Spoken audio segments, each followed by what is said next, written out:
I've been reflecting on the career of Vince McMahon lately, what with all of the allegations that have recently come to light about his personal life and his bad business practices.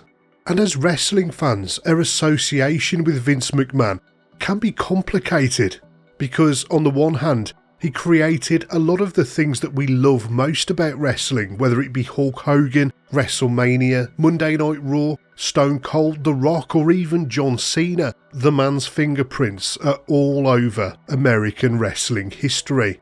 But then I realised, while Vince had some really good ideas, I don't think he was a genius.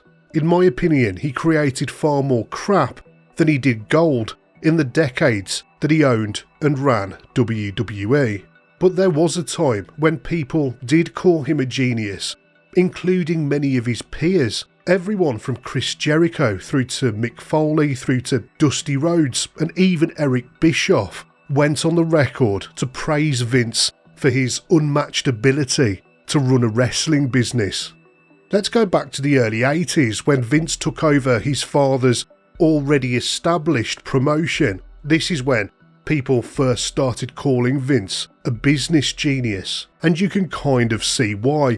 He introduced Hulk Hogan as his larger-than-life company figurehead, and he took a risk on promoting the first ever WrestleMania, and he put lots of regional promotions out of business by buying up their talent and taking over their television time. This run of good fortune in the 1980s was when people started to mistake him for some kind of god. But all he did was rebrand his dad's wrestling company, and he modernised it. Arguably, Hulk Hogan had as much to do with modernising the company and bringing it into the mainstream as Vince did. It was his charisma and action hero looks that were so popular at the time, and that resonated with the audience. When Vince promoted the first WrestleMania, he rolled the dice and took a calculated risk on the event being a success, which is the exact kind of risk that business people take on a regular basis. It doesn't mean that Vince was a business genius, and as far as Vince expanding the WWF and destroying his competition, that's nothing new in the world of business either. The likes of Microsoft and Blockbuster were equally as ruthless back in the 80s, and Amazon is doing the exact same thing today. The 1990s saw Vince's status as a genius becoming reinforced. He created Monday Night Raw, and the Attitude Era saw the business explode in popularity. But we've got to remember that Eric Bischoff and WCW did kick Vince's ass for 83 weeks in the ratings, to the point that some people thought that Vince was going to go out of business. The only reason that the Attitude Era started was because of WCW. And let's not forget the vast amount of WWF programming in the mid-90s that was utter garbage. The new generation was a terrible time creatively for Vince. How much of a genius was he when he was trying to get the likes of Mantar and Isaac Yankem over with the fans? What kind of genius is making Mabel King of the Ring? And if we're going to talk about the Attitude Era, then let's not pretend that he was always striking gold. It doesn't take someone with a PhD in sports entertainment to realise that the Brawl for All is going to be a disaster before it even starts. But the early 2000s were the zenith of people looking upon Vince as some sort of wrestling god when he purchased WCW. Yes, he crushed his competition in the ratings, and then he bought his competition. Vince was on top of the mountain in early 2001, and not just in the world of wrestling, but also in the world of football. The XFL was going to be more smash mouth, there was going to be less downtime, and they were going to let you see things that the NFL deemed off limits. The first ever XFL game did massive ratings on NBC, and then everything went to shit. It soon turned out that people didn't want to watch Vince's crass version of football, where the cameras often seemed to be more interested in the cheerleaders than the action on the field. The XFL folded after just one season, with NBC losing $70 million on the venture, and Vince himself reportedly lost $200 million of his own money. And it was now crystal clear that Vince was pretty terrible at business outside of wrestling. But if we dig into Vince's history, the XFL wasn't his first business failure. Back in the early 80s, he purchased the rights to the Cape Cod Buccaneers, which was a venture that he lost $30,000 on, and then there was the very visible failure of the World Bodybuilding Federation in 1991, where he tried to inject some of wrestling's over-the-top pantomime into what was a very niche and very serious discipline. Fans of bodybuilding rejected that almost immediately. In fact, almost every business venture that Vince ever got involved in failed. But let's get back to 2001 for a moment. As far as him running the WWF was concerned, he was still considered a genius within the wrestling business. Him buying WCW was absolutely massive at the time, almost unbelievable. It was the biggest real-life event in the history of the business, and considering that back in 1996 he was on the losing end of the fight against WCW, it was an incredible turnaround in just a few years. However, during the subsequent 2 decades, that status was chipped away until it was eroded completely. It started in 2001. The initial excitement over Vince's purchase of WCW contrasted sharply with the execution of the Invasion storyline. This could have been wrestling's hottest ever story.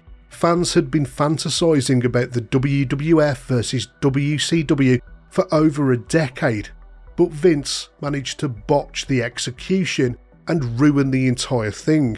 He didn't have the patience to wait for WCW's real superstars to become available, and he allowed his pride to dictate the narrative on TV, where he refused to make any of the WCW stars that he did have available look any good.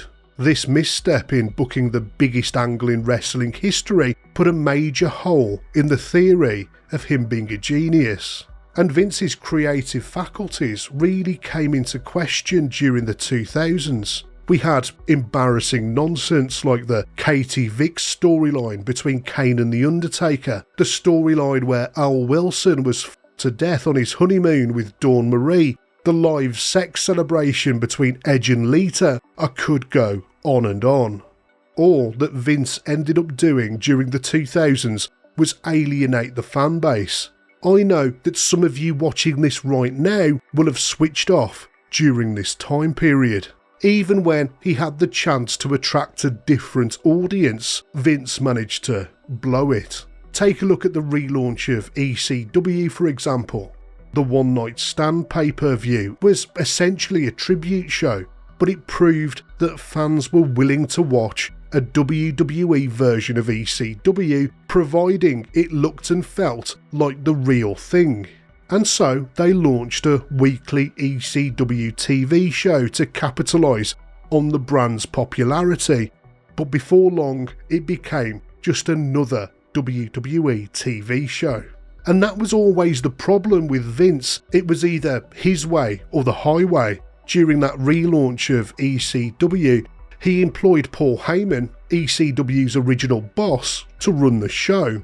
But within weeks the men had fallen out with each other and Paul ended up getting fired. Once again, Vince was unwilling to listen to anyone else or anyone else's opinions when it came to running the business. And that was certainly not the mindset of a genius. It started to become really obvious that Vince was out of touch during the decade of the 2010s. Thanks to the rise of social media, fan entitlement became a real problem for the stubborn old man. He'd spent his entire life feeding the audience his vision of what wrestling should be, but now the people were telling him what they wanted. The Daniel Bryan situation really brought this into sharp focus.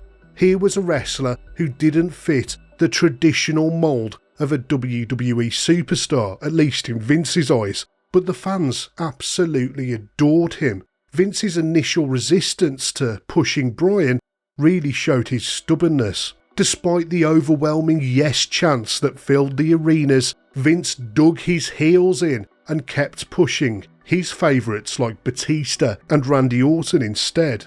However, the pressure from the fans was relentless, and eventually Vince had to hold his hands up and give them what they wanted, but it would only be a one-off. Later, he latched onto Roman Reigns as his next company figurehead, and just like he did with John Cena the decade before, he persisted in pushing him despite the fans rejecting him. And we ended up with years of thick-headed Vince pushing the useless lump that was Roman Reigns as fans continued to switch off their televisions. And Vince didn't just alienate the fans, by the way, he alienated a lot of his staff members too. He cultivated an air of fear backstage with his mass firings, where he would just release dozens of talented performers from their contracts without any prior warning.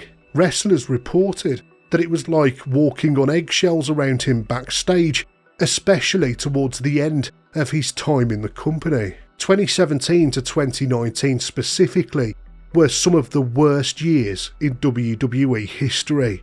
I'd say even worse than the mid-90s. There's plenty that I haven't highlighted here as to the fall of Vince McMahon from his perch as some sort of sports entertainment deity. For me, I stopped believing that Vince was a genius after the invasion angle. Him botching that storyline was almost unforgivable. I'd love to know what you guys think. Tell me, do you agree with my assessment in this video? Let me know down in the comments.